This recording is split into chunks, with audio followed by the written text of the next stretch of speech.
નવસારી જિલ્લાના ગણદેવી તાલુકામાં નકલી માર્કશીટ બનાવતું કૌભાંડ સામે આવ્યું છે।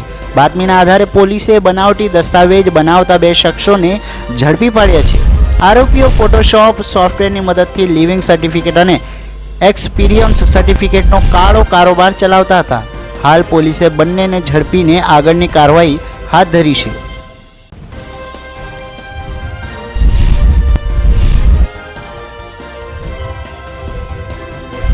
आरोपी है सुरजीत सिंह जोरावर सिंह भराणी ए पोताना आज एना माटे जे जरूरत मळे एवा माणसोने व्यक्तिओने शोधीने अने ए लोकोने आ माणस जे आरोपी मुकेशभाई छे एने मळावतो हतो ने मुकेशभाई आ झूठा सर्टिफिकेटो बनाववा माटे ₹4000 लेता हता।